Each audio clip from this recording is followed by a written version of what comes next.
Nalabye muganda wange MC Cats ng'ovuddeyo kunyigira Alien Skin. MC Cats wa NBS y'omu ku basajja baweebwa ekitiibwa mu music industry. Kwa ekyamazima ddala MC Cats abaddewo ebbanga. Champion Gudo minister yavaayo n'agamba nti Champion Gudo agende kusomera asome. Bye nategeddeko nti Champion Gudo asomera naye akasomero kasomera mu mbu salama. Kakati Victoria University ngeyita wamu mu Kampala Parents babadde bawadde Champion Gudo chance asomere ku Kampala Parents. Kampala Parents somero ddungi nnyo era abaana babagagga basinga gye basomera. Mu bulamu olina okubeera n'emikwano emirungi.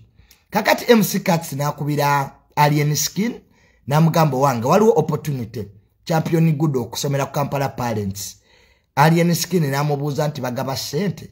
MC Cats bino si bya ssente bya kusoma. Champion Gudo agenda kuba afunye omukisa okusomerako mu ssomero eddungi. Ayiga oluzungu olulungi. Afune emikwano emirungi. Kwa Kampala Parents ssomero ddungi. Alien Skin yamugambye nti Champion Gudo byonna mu nsi yabifuna. Era kyanyiza nnyo MC Cats n'avaayo n'ayambalira Alien Skin. MC Cats yanyize nabadde sikirabangako. Yakozesezza ebigambo bino wammanga MC Cats nga bigamba Alien Skin nti sebo gwe wafuna yakataka n'ogulayo n'akamotoka olowooza byonna mu nsi wabimalayo. Okay, Alien Skin yayogedde bubi eri MC Cats. Kwanga MC Cats na Alien Skin babadde bamikwano. Nenga MC Cats yabadde mutuufu. Singa abaawo opportunity Champion Gudo ogenda Kampala Parents asome. Alien Skin tokutogera mwana. Champion Gudo mwana muto.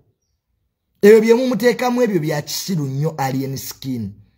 Minister yavaayo n'alungamya abaana abato abatanaweza myaka 18 tebabeera mu bintu ebyo. Tebabeera mu biduula. Tebabeera mu concerts kiro.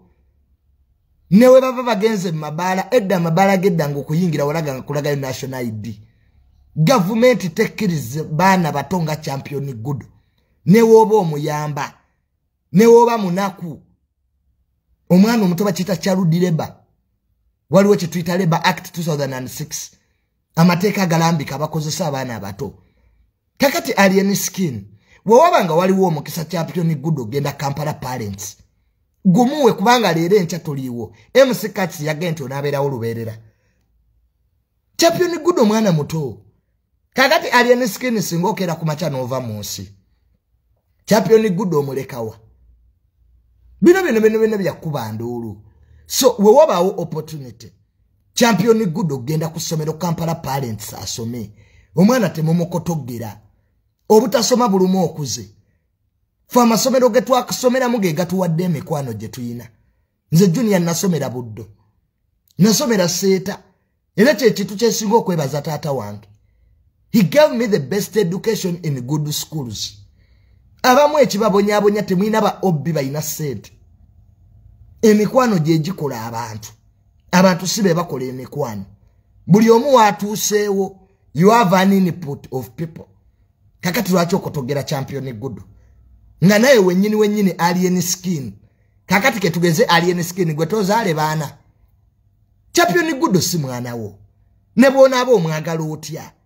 Kakati radio yaleka abaana bo omugenzi radio. Ani amanyi gye bali. Ani amanyi abaana ba radio gye bali. Bye twagambanga fresh kid. Ne tumugamba fresh kid. Sooka omale okusoma. Genda Kampala Parents soma. Funa emikwano Kampala Parents somero ddungi. Buli muzadde gye yandiyagadde otwala omwana. Ne Alien Skin oba waganye omwana oyo nga MC Cats bwe yayogedde. Owoza sibanya ebirooto byo mwabituukako. Alien Skin toyina birooto byotuuseeko. Leka kuwabya abantu. Ne mubagagga mu Uganda tulimu. Nakugamba oli ku kisa ky'abantu. Kwotudde. So oyo mwana Champion Gudo mumujje mu bintu by'ekisiru. Omwana muleka afune education. Ensi jedde egenda kunyiga nnyo. Olaba kati ensi enyiga baasoma. Olaba kati abaasoma ensi ebanyiga kati olwo abataasoma. Muzadde kyayinza okugaana offer.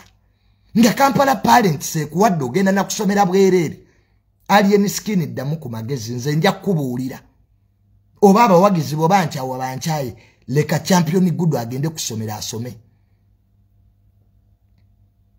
omwana akyali muto nnyo tannaba nakweza na myaka 12 omuteeka mu karakita y'ekiyaga big boy bad character kakati gwolaba karakita eyo omukulu gwe alien skin ekusumbuye karakita y'okuli enkwacyo ali champion good mumulowoozeeko. The best thing you can give that young man is education. Champion good ote yetaaga sente kati. He doesn't need money. Yetaaga career. Yetaaga future. Omuntu akumanga ekirala n'akuwa obuyigirize. Obuyigirize kintu kikulu okusoma. Omuntu eyasomako ng'amanyi okuwandiika ng'amanyi okwogera oluzungu ensi teyinza mulemerera. Mpoziko nga ye musiru naturally. Unless you are stupid. Nika kati champion gudo ne bwomuwa obukadde. So champion gudo mumuyambe agende Kampala parents nga sabo alien skin wabade agala sudiru rupaleri yajja kulabe ku fankon. MC Cats champion alien skin wabade agala ani ajje. Vice Chancellor wa Victoria. Nesudirwe mbobajja bamulabe ku Fankon Forest oyo Enjaga ye mukuba alien skin mayirungi gega mukuba